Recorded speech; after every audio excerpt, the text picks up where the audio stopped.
The exact time? Good God, my friend, why does it matter? One would think, but it's nearly enough.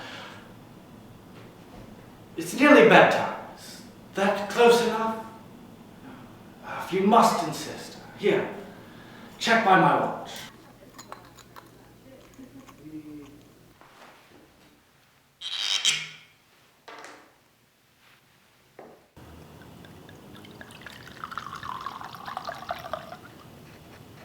John Bartine, you must try to forgive me if I am wrong. But with the light that I have at present, I cannot concede your right to go all to pieces when asked the time of night. I cannot admit that it is proper to experience a mysterious reluctance to look your own lunch in the face and to cherish, in my presence, without explanation, painful emotions that are denied to me, and which are none of my business. My dear fellow, the levity of your manner does not at all disguise the hideous impudence of your demand.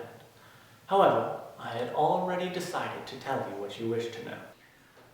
This watch has been in my family for 3 generations before it fell to me. It was crafted from my grandfather, Mr. Bramwell Olcott Bartine, was a wealthy planter of colonial Virginia, and as staunch a Tory as ever, lay awake at night, planning all sorts of maledictions for the head of Mr. Washington, and new plans for aiding and abetting good King George. One day he was given the deep misfortune to perform a task for his cause of capital importance. It was not deemed legitimate by those who suffered its disadvantages. It did not matter what it was, but among its minor consequences was the arrest one night of my great-grandfather in his own home by a party of Mr. Washington's rebels. He was permitted to say goodbye to his weeping family and was then whisked away into the darkness to be swallowed up forever. After the war, the most diligent inquiry was made with offers of great rewards for any of his captors.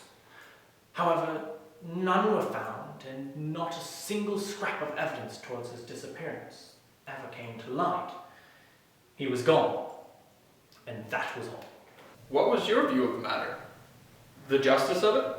My view of it was a characteristically dastardly assassination by that damned traitor Washington and his ragamuffin rebels.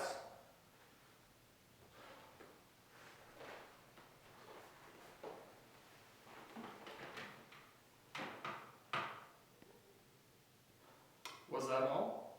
No, there's something else. 2 weeks after the incident, a package arrived on the doorstep of my great-grandfather's house. It was wrapped in letter paper, and emblazoned upon it was the name Rupert Bartine, my grandfather. This is his watch. I have a singular feeling about this watch, a kind of affection for it. I like to carry it, though partly for its weight and partly for a reason which I shall now explain, I seldom have it with me. The reason is this. Every evening, when I have the watch about me, I feel a mysterious urge to look at it, to consult it, even if I have no desire for wishing to know the time. And should I yield to it, the second my eye look upon the dial, I'm filled with a mysterious apprehension, a sense of imminent calamity. And this is more insupportable the nearer it is to 11 o'clock by this watch. No matter what the actual hour may be, after the hands have registered 11, the desire to look is gone. I am entirely different. Now that is my story, and I've told it to you in the interest of your trumpery science. But if on any evening hereafter you observe me wearing this damnable watch, and have the thoughtfulness to beg of me the hour, I shall give you the inconvenience of being knocked down. That's very frank and friendly of you, Mr. Bartine. And I'm rather proud of your confidence. But it is all very odd, certainly. Might I see the watch?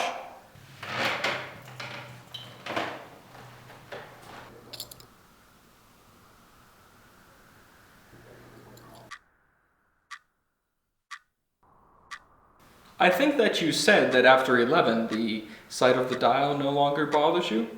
As it is now 12, by my own timepiece, perhaps you will not resent my pursuit of proof, and look at it now. Damn you! It's 2 to 11. I beg your pardon. I must have misread it when I was setting my own watch by it.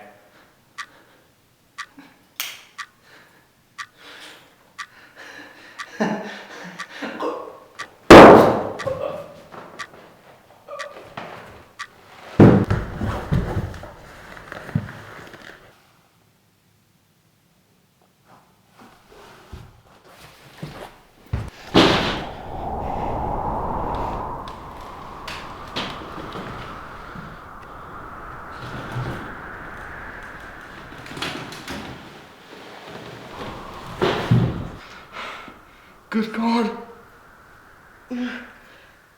His great-grandfather! He was hanged!